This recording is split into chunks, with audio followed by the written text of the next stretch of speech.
Welcome to my channel, 24/7 English. I'm Connor, and I'm here to help you speak English with confidence. Let me ask you this. Do you ever freeze up when trying to speak English? Struggle to find the right words, feel anxious, or worry about sounding wrong? But today, I'm going to show you how to break through that fear. In this video, I'll share simple, proven techniques that will help you overcome speaking anxiety, stop second-guessing yourself, and start talking like a confident communicator. Imagine expressing yourself clearly, joining conversations with ease, and finally sounding natural. That's the goal. And the best part? You don't have to be perfect. You just have to be brave. So if you're ready to turn nervous silence into powerful speech, hit play, and let's build your English fluency together, 24/7. Chapter 1: The Power of Preparation. The truth is, confidence doesn't magically appear. It grows from preparation. And when it comes to speaking English, preparation is your best friend. That's where we begin, not with flashy words or complex phrases, but with the fundamentals. Mastering the building blocks of English is like laying a strong foundation for a house. Without it, every conversation feels shaky, uncertain. But when you know the structure, everything becomes smoother, more natural. Let's start with pronunciation. One of the most overlooked yet powerful parts of English speaking. You might have a rich vocabulary or perfect grammar, but if people can't understand what you're saying, it becomes frustrating. And that frustration leads to silence. So how do you improve pronunciation? Start small. Choose 5 words a day that are hard for you. Use online tools like Forvo or Youglish to hear how native speakers pronounce them in real conversations. Repeat them aloud, record yourself, listen, compare. It might feel awkward, even silly at first, but this daily habit works. Slowly, your tongue adjusts, your mouth gets used to the rhythm, and suddenly, your words begin to land the way they should. Then comes grammar. I know what you're thinking. Grammar can feel boring, technical, maybe even overwhelming. But think of it as the blueprint of English. You don't have to memorize every rule to speak fluently, but understanding the basics, subject-verb agreement, simple tenses, question formation, gives you the freedom to build real conversations. Focus on high-frequency grammar structures that are used in everyday speech. For example, instead of worrying about the future perfect continuous tense, start with present simple and past simple. Nail those first. You'll be amazed at how much clearer your speech becomes when you stop overthinking and start using what actually works. Now let's talk vocabulary. Most learners try to memorize long lists of words, hoping to sound smart or advanced. But memorization without context doesn't stick. So instead of learning 100 new words a week, focus on 10 that you'll actually use. Pick words related to your life, your job, hobbies, daily routines. Use them in your speaking practice immediately. Create mini stories or sentences with them. The goal isn't to know a million words. It's to own the words you already know. When you do that, fluency follows naturally. But building your language system is only half of the preparation puzzle. The second half? Practice, practice, practice. Speaking is not a knowledge problem. It's a performance problem. You could know everything in theory, and still freeze when it's your turn to talk. That's why consistent speaking practice is non-negotiable. Luckily, you don't need to live in an English-speaking country to practice every day. You just need to get a little creative. Start by using language exchange platforms like HelloTalk, Tandem, or Speaky. These apps connect you with native speakers who want to learn your language while helping you learn theirs. It's a win-win. Don't worry about being perfect. The point is to engage in real conversations, even if they're messy. You'll learn more from a 10-minute voice chat than from hours of silent reading. You'll also begin to develop rhythm, the natural music of spoken English.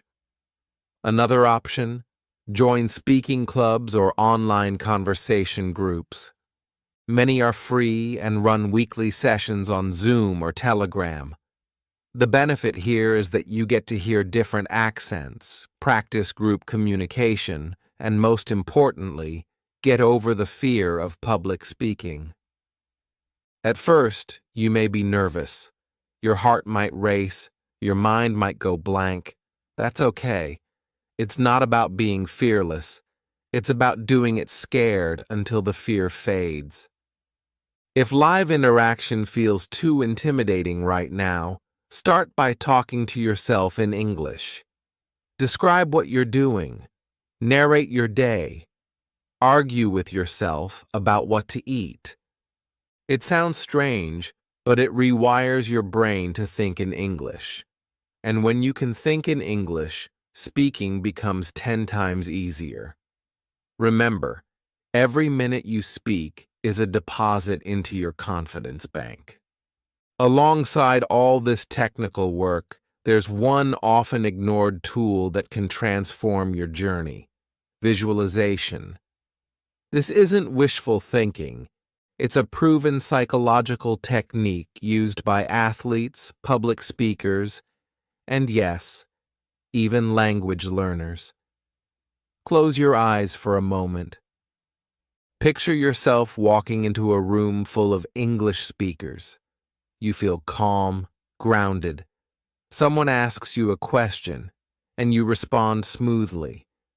Your voice is steady. You're smiling.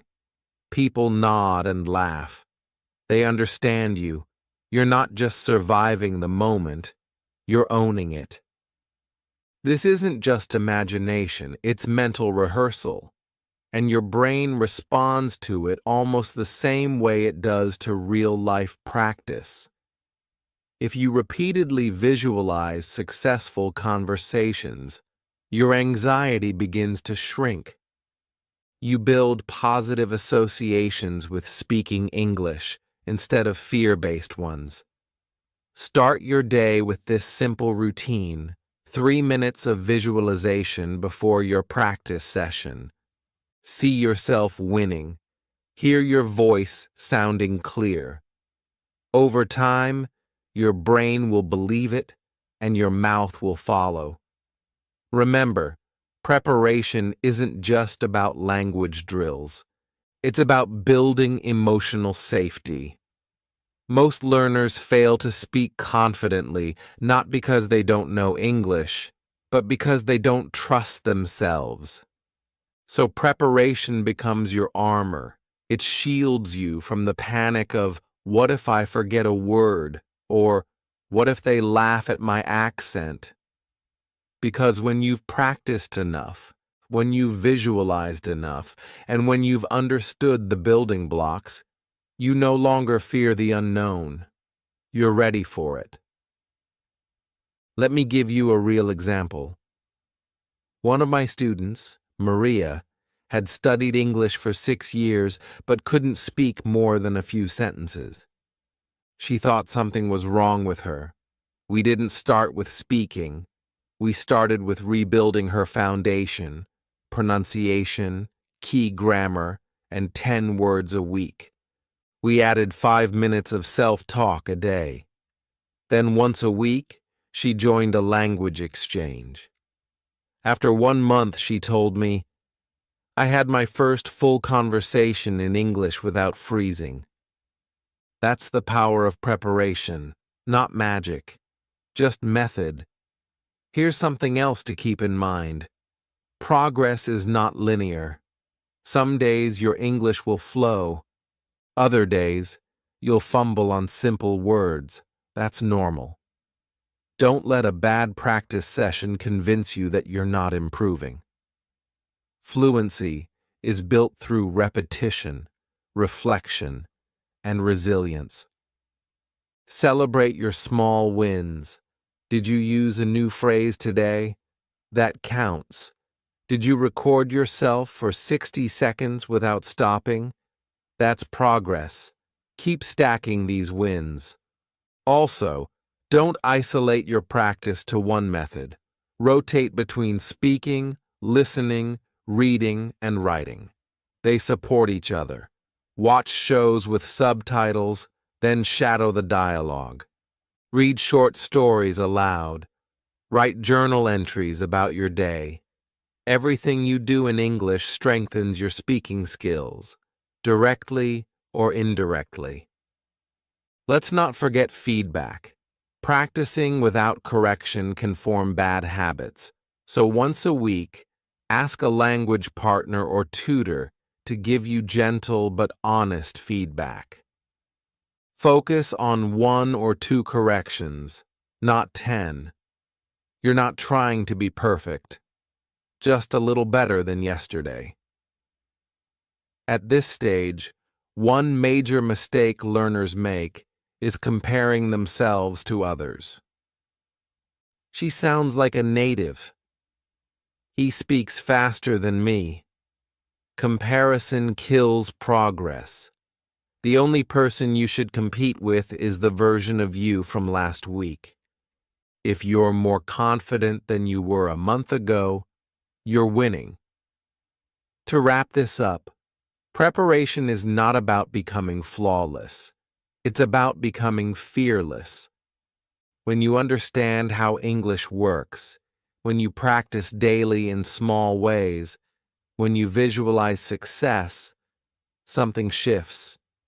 You stop seeing English as a mountain and start seeing it as a path you can walk, step by step. So go back to the basics. Build your foundation. Speak daily, even if it's messy. Picture yourself succeeding. And most of all, believe that you can become the speaker you've always dreamed of being. Because with the right preparation, you're already halfway there. Chapter 2. Facing Your Fears. Even after all the preparation, the grammar drills, the vocabulary sessions, the long nights of shadowing dialogues, there's still something that lingers, something that can quietly sabotage your confidence. It's not your accent. It's not your grammar mistakes. It's fear. That silent voice inside your head whispering, "You're not good enough." And unless you confront it directly, it will hold you back no matter how prepared you are. This is where the real work begins. Not in your mouth, but in your mind. The first step in facing your fears is identifying and challenging your negative self-talk. We all have it. That little voice that says, "I'm too slow, I'll mess up, people will laugh at me," or worse, "I'll never be fluent." These thoughts feel true because they're familiar, but familiarity doesn't mean truth. It means repetition, and what's repeated becomes a belief. Start noticing your inner dialogue. Write down what you hear yourself say before or after a conversation attempt. Don't judge it, just observe. Are your thoughts helping you grow, or are they feeding your fear? Once you see the patterns, you can interrupt them. Instead of, "I always mess up my sentences," tell yourself, "Every mistake helps me improve." Instead of, "They'll laugh at my accent," replace it with, "My accent tells a story of courage. I'm learning a new language." This is called cognitive reframing, and it's a game changer. You're not lying to yourself. You're shifting the lens. You're giving your brain a new narrative, one that allows you to grow instead of shrink. But even with better self-talk, fear doesn't disappear instantly. Why? Because most of us were taught to avoid mistakes. From school tests to job interviews, mistakes were framed as failure. But language learning doesn't follow that rule. In fact, mistakes are the fuel of fluency. That's why the second mindset shift is to embrace imperfection. You will mispronounce words. You will forget vocabulary mid-sentence. You will say things that sound funny. And that's okay. That's expected. That's how it's supposed to go. Think about a toddler learning to walk. They fall, stumble, get up, fall again. But they don't stop. No one laughs at them or tells them to quit. Everyone cheers. Why? Because we know they're learning. That same grace belongs to you. You're walking in a new language. Of course, you'll stumble. But if you keep going, step by step, you'll find your rhythm. When you accept imperfection, something powerful happens. Fear loses its grip. You stop hesitating. You stop rehearsing the perfect sentence in your head before speaking. You start focusing on communicating, not performing. And that's where real fluency begins. Still, many learners obsess over being perfect before they speak. The perfect vocabulary, the perfect accent, the perfect timing. But that mindset only leads to paralysis. You wait, and life moves on without you.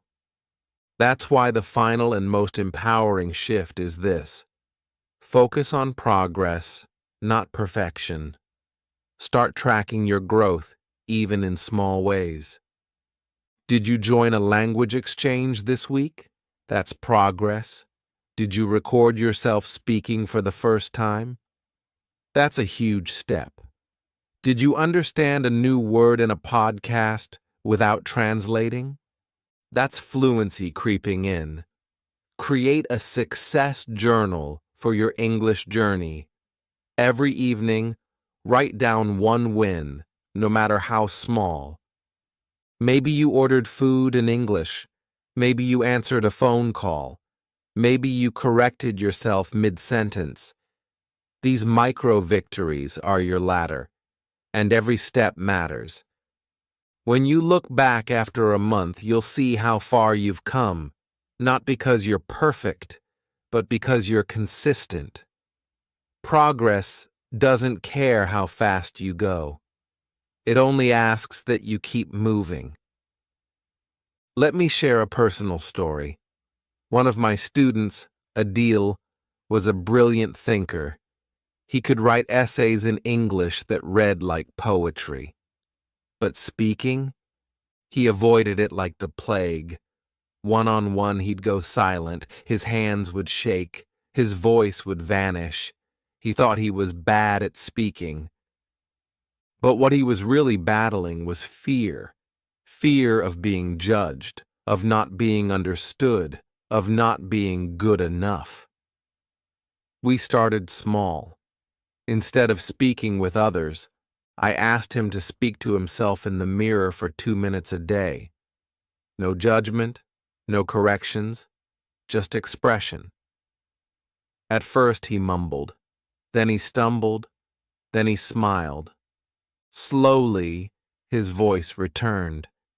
He replaced, "I can't do this," with, "I'm getting better every day." He stopped apologizing for his mistakes and started owning his journey. Within 3 months, Adil was leading group discussions. not flawlessly, but fearlessly. That's the power of reframing, embracing imperfection, and tracking progress. It doesn't happen overnight, but it happens. Now you might be wondering, what if I still feel afraid? Here's the truth. You can feel fear and still move forward. Courage isn't the absence of fear. It's the decision to show up with fear and speak anyway. And every time you do, fear shrinks a little more. Don't wait to feel ready. Speak before you're ready. Confidence doesn't come first. Action does. Confidence is what you earn after showing up, falling, rising, and trying again. Speak up in class. Join that voice chat. Say hello to a stranger. Start before you're fluent. That's how you become fluent. Here's a challenge. In the next 7 days, do one thing that makes you uncomfortable in English. It could be a voice message, a recorded introduction, or reading a paragraph aloud. Rate your fear before and after. You'll see it drops every time you act. Facing your fear is not about being bold all the time. It's about being brave in small moments. One conversation, one message, one attempt. These tiny moments build into something massive, confidence. And please, don't walk this journey alone. Talk to other learners. Share your struggles.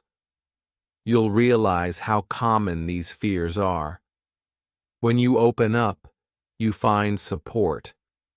And support creates safety. The safety to try, fail, and grow. Lastly, forgive yourself. On bad days, when the words don't come, or when fear wins, don't punish yourself. Language learning is emotional.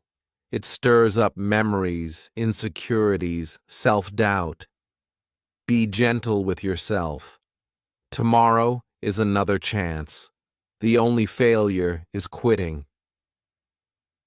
Remember, the fear of speaking isn't about English. It's about identity. You're putting yourself out there. You're afraid of not being enough, of not being accepted. But let me tell you, your effort, your voice, your journey, it matters. You are enough. Right now. Right here. With broken sentences and beautiful mistakes. So the next time that fear rises in your throat, take a breath. Speak anyway. Say the wrong word. Laugh about it. Correct it. Keep going. Because fear is loud, but it's not your truth. Your truth is this. You are growing. You are trying. And you are getting better. Every single day. Chapter 3. Building confidence through engagement. Once you've challenged your fears and started trusting your voice, the next step is to build confidence through consistent, active engagement. This is the part where theory becomes reality. You've laid the foundation with grammar, vocabulary, and mindset. Now it's time to immerse yourself in the living, breathing world of English. Because the more you live inside the language, the less foreign it becomes. Immersion doesn't require a plane ticket. You don't need to move to London or New York to be surrounded by English. With a little intention, you can create an English-rich environment no matter where you live.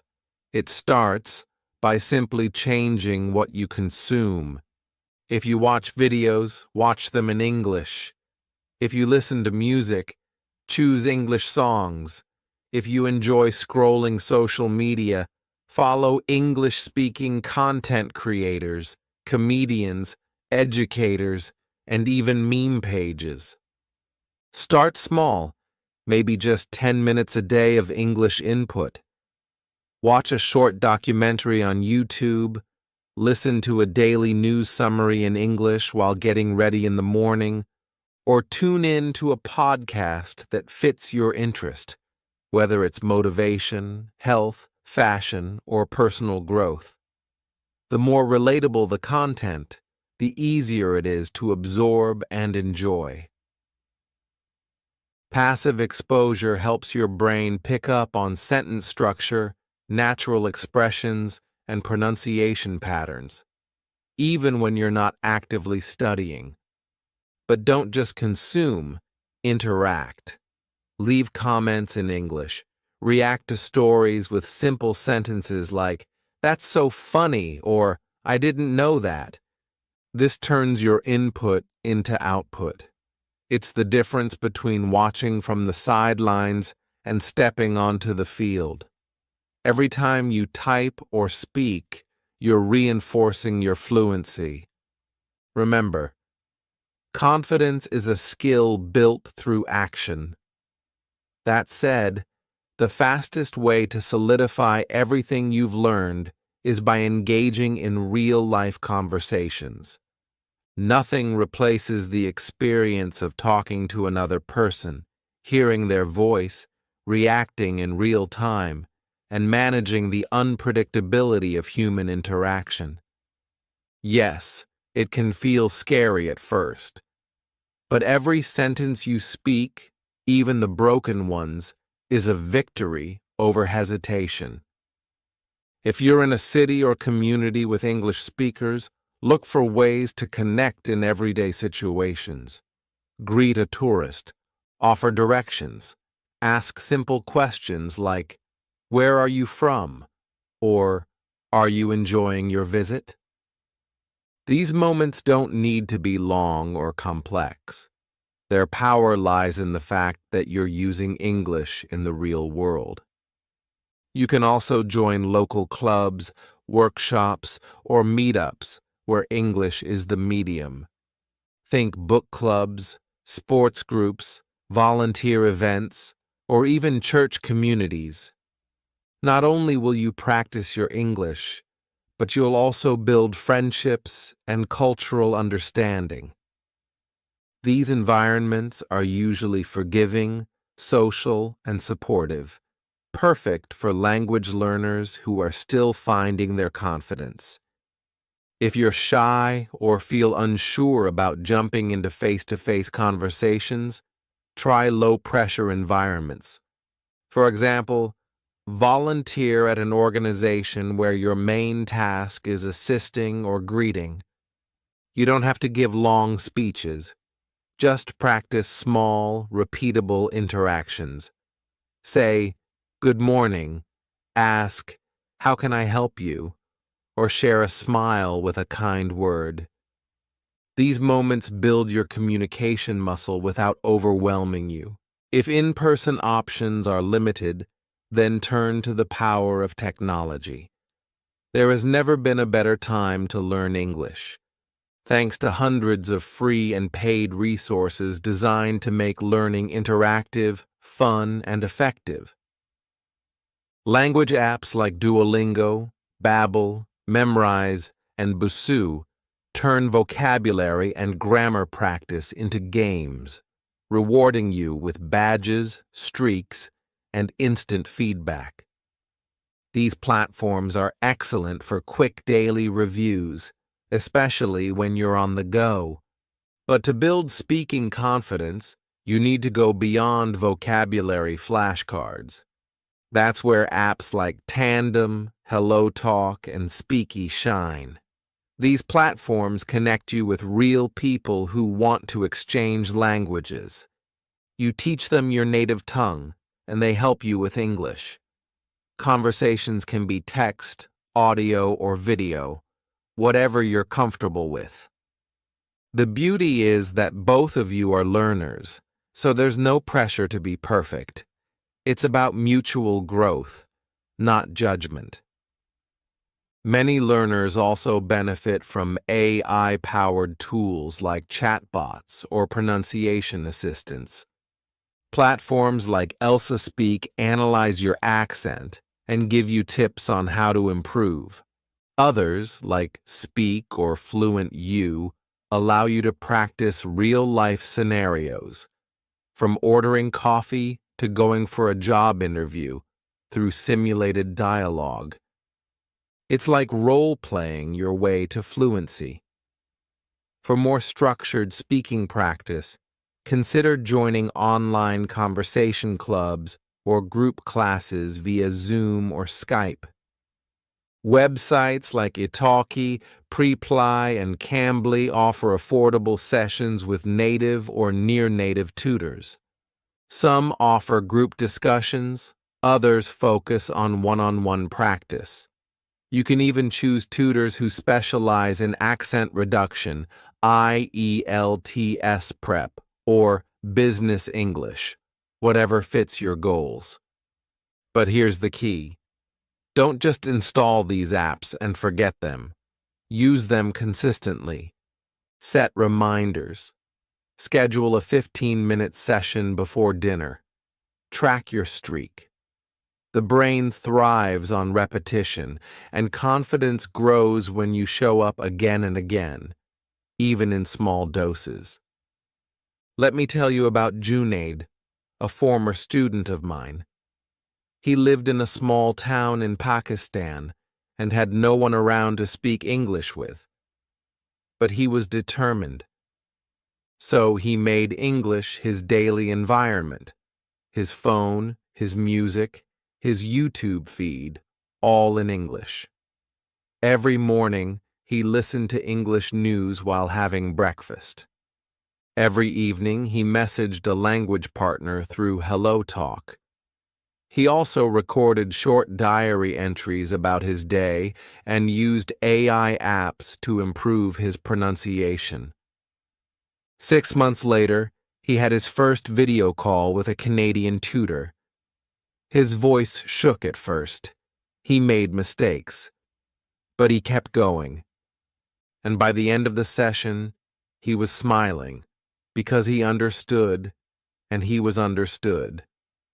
That moment changed his mindset forever. I can speak English, he told me. Not perfectly, but confidently. And that's what engagement gives you. Not perfection, but power.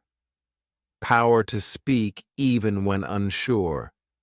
Power to connect even when nervous. Power to keep showing up. So as you move forward in your English journey, remember this. You don't need more textbooks. You need more exposure, more interaction, more play. Turn English into something you live with, not something you study for. Watch Netflix in English. Sing your favorite English songs. Send voice notes to your friends. Laugh at English memes. Listen, speak, read, write, do it all. Every piece reinforces the others. And most importantly, be patient. Confidence doesn't explode overnight. It builds quietly, steadily, through effort and experience. It comes from taking tiny, brave steps every day, watching instead of scrolling, speaking instead of staying silent, writing instead of waiting. So immerse, engage, leverage the tools around you. Don't just learn English, live it. Because when English becomes a part of your daily rhythm, confidence is no longer a goal. It becomes your reality. Chapter 4. The Importance of Self-Care.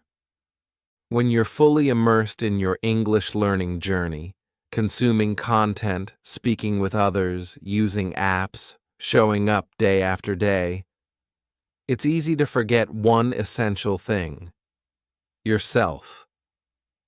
The truth is, learning a language isn't just a mental activity. It's emotional, it's physical, it's spiritual even. And if you ignore your well-being, no amount of vocabulary lists or grammar drills will help you feel confident. Confidence grows best in a healthy, rested, supported mind and body. That's where self-care enters the picture. Start with the basics. Sleep. You can't focus in conversations if your mind is foggy. You can't process new grammar structures when your brain is exhausted. Many learners underestimate just how important rest is. But studies show that sleep is directly linked to memory retention and emotional regulation, both crucial for learning. So ask yourself, are you getting at least 7 to 8 hours of quality sleep?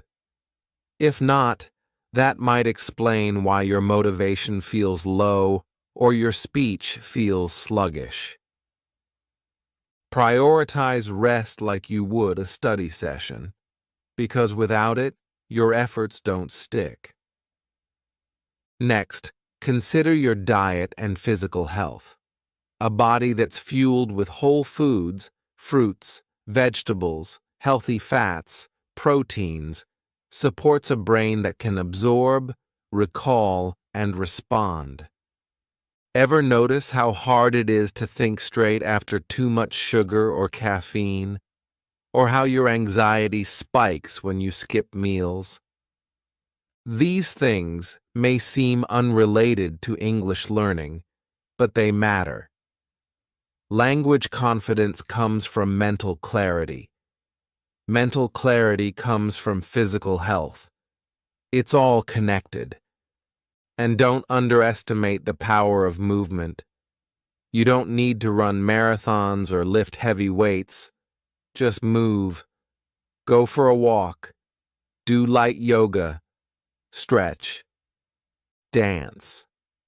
Physical movement reduces stress, improves blood flow to the brain, and boosts your mood.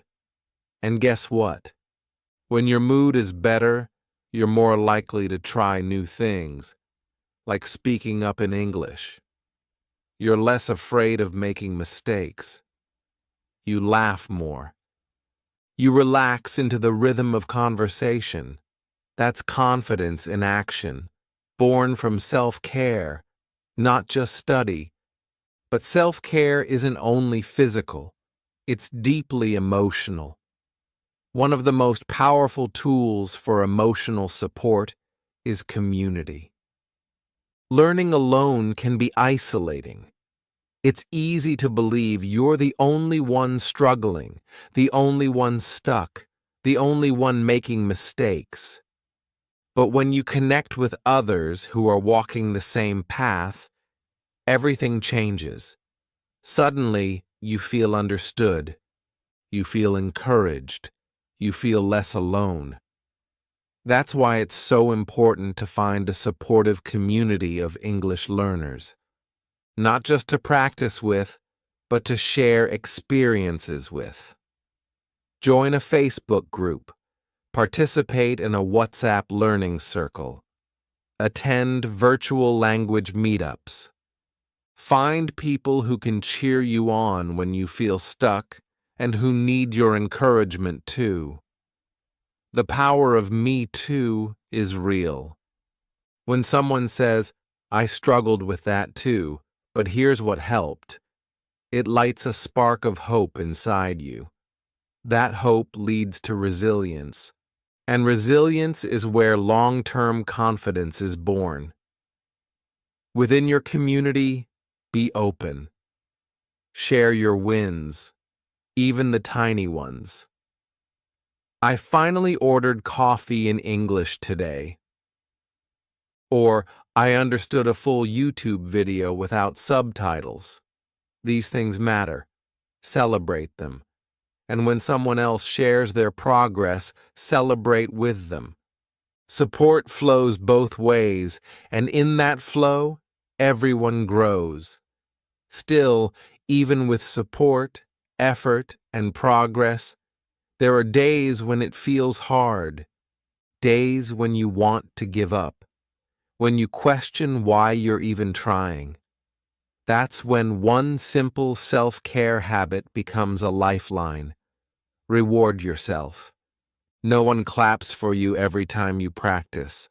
No one sees the hours you spend listening, reading, or speaking alone. That's why it's your job to acknowledge your effort. Not just the results, but the effort. If you studied 5 days this week, that's worth celebrating. If you joined your first conversation group, even if you barely spoke, that's a huge win. If you learned 10 new words and used just one in a sentence, that's progress. So set milestones and attach rewards to them. Not expensive or extravagant, just meaningful.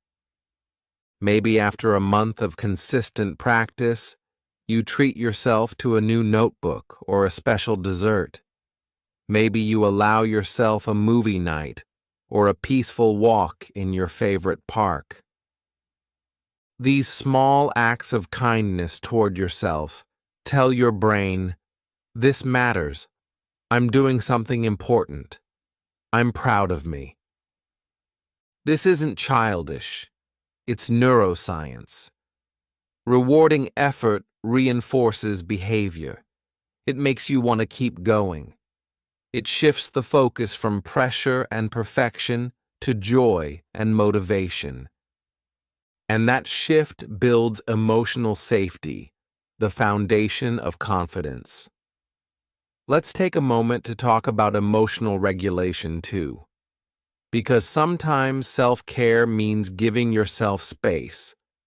Space to not study today. Space to feel frustrated. Space to cry if you need to. Learning a language touches your identity. It makes you vulnerable. You're putting yourself out there, exposing your thoughts in a language that doesn't yet feel like home.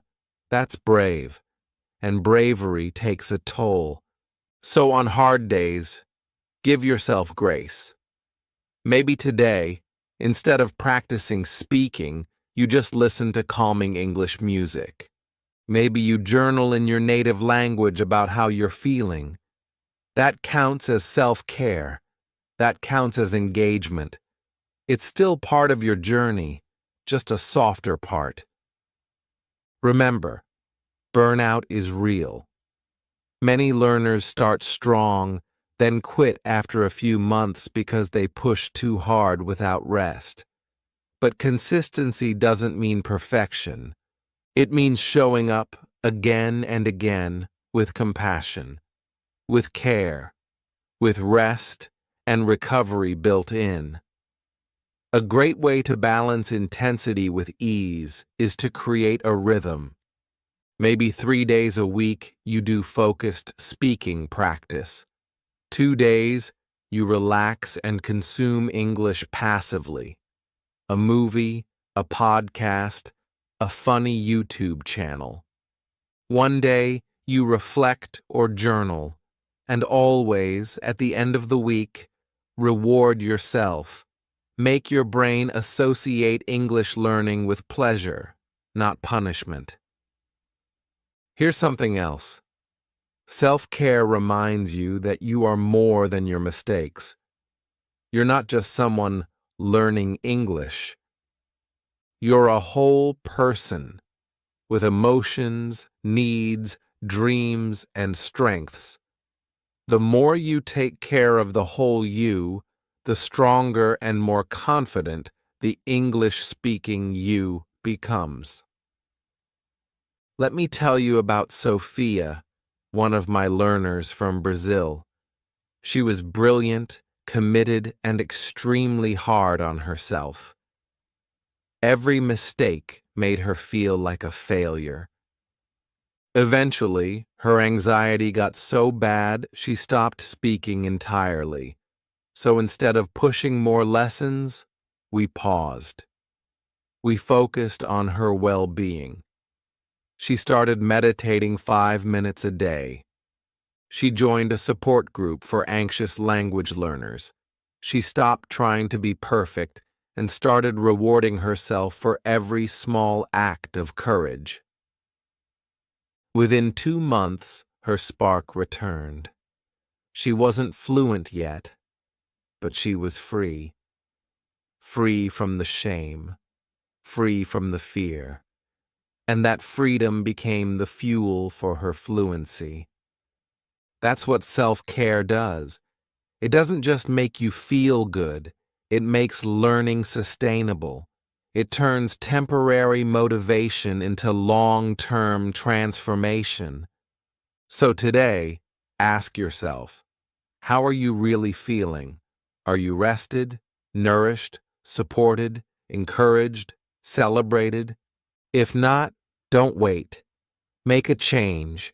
Join a community. Stretch, sleep, laugh, speak with kindness, celebrate your bravery. Treat yourself like the courageous learner you truly are. Because confidence doesn't just come from speaking, it comes from being well enough to speak, body, mind, and soul. Chapter 5. Unlocking your potential. At this stage in your journey, something starts to shift. You've faced your fears, you've built daily habits, you've immersed yourself in the language and pushed yourself through real conversations. You've even learned to take care of your body, your mind, and your emotional health. But there's still one final piece to becoming the confident English speaker you want to be. And that's understanding that this is a journey of potential, not perfection. Too many learners look at fluency like it's a final destination, a finish line where everything becomes easy, where there are no more mistakes, no more hesitations. But the truth is, confidence is not a moment you arrive at. It's a state you build, nurture, and grow into. It's not about knowing every word in the dictionary. It's about knowing that you're growing, even on the hard days. That's what it means to embrace the journey. So many learners lose motivation because they only look forward. They keep saying, "I'm not fluent yet. I still sound awkward. I still forget words." But what if you stopped for a second and looked back? Look at where you were a few months ago. Could you hold a full sentence back then? Were you watching English videos with subtitles on? Were you scared to speak at all? Now look at you. Maybe you've joined a language group. Maybe you can introduce yourself confidently. Maybe you're not silent anymore when someone speaks English around you. That is growth. That is progress. And it deserves to be celebrated. The journey to confidence is full of tiny wins, and if you don't take time to notice them, you'll never feel satisfied. So start celebrating small victories. Every time you learn a new word and use it, write it down. Every time you successfully answer a question in English, smile. Every time you understand a podcast without pausing, even for 5 minutes, that's a win. When you begin to measure your progress instead of your perfection, something amazing happens. You enjoy the process more. You stop chasing the illusion of fluent and start experiencing the joy of better than yesterday. That mindset shift is what unlocks your potential. Now, part of embracing the journey means having a clear direction, and that comes from setting realistic goals. A lot of learners say, "I want to speak English fluently," but what does that actually mean? It's too vague, and vague goals lead to vague results. Instead, break your goal into smaller steps. Don't just aim for fluency.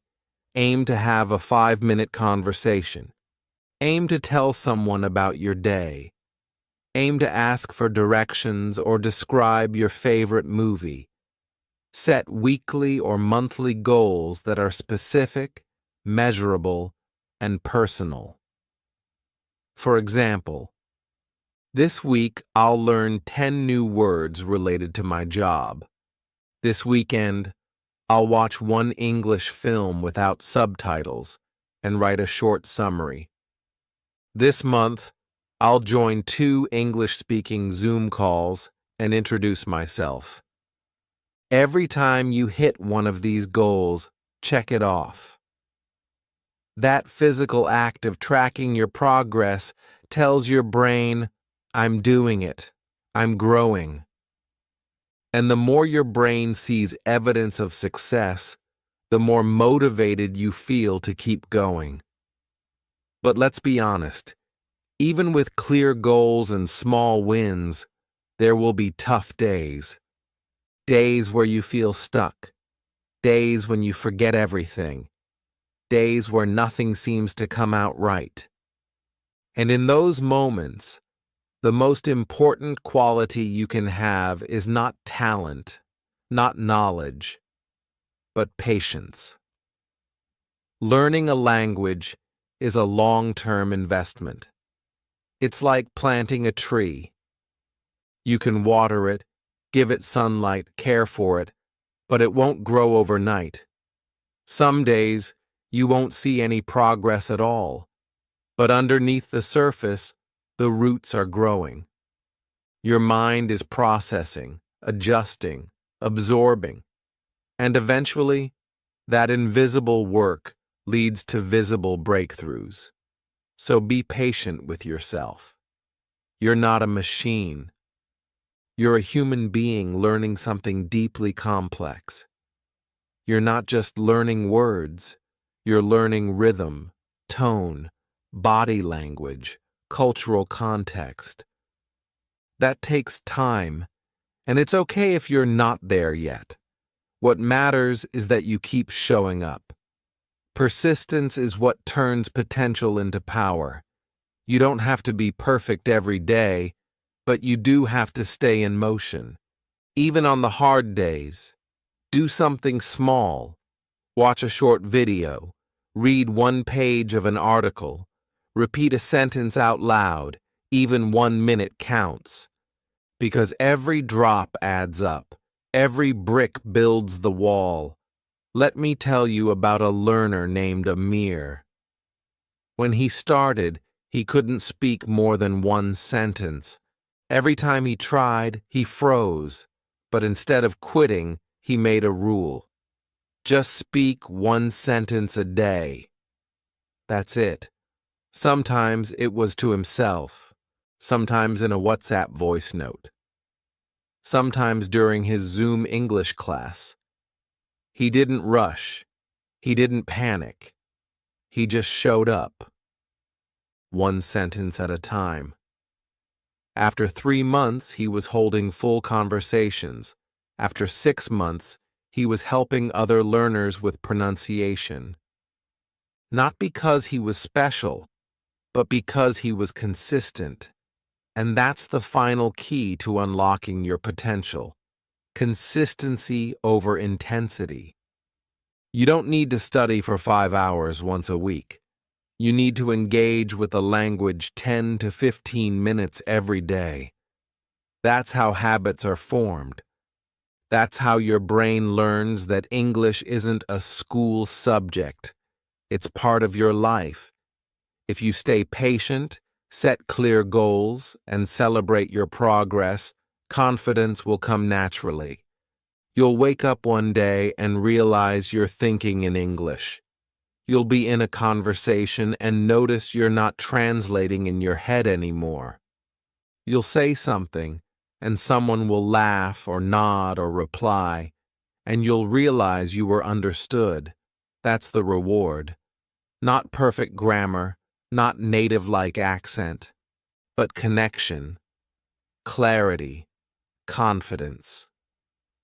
So today, wherever you are in your journey, take a deep breath. You're doing better than you think. You are not behind. You are not slow. You are not failing. You are becoming. Becoming a speaker, becoming a communicator, becoming the version of you who can show up, speak up, and share your voice with the world. And if that voice shakes sometimes, that's okay. Shaking doesn't mean you're weak. It means you're growing. Keep growing. Keep speaking. Keep walking. Because the only thing between you and fluency is time. And if you give it time, if you keep showing up, if you keep believing in yourself, you will unlock the full power of your potential.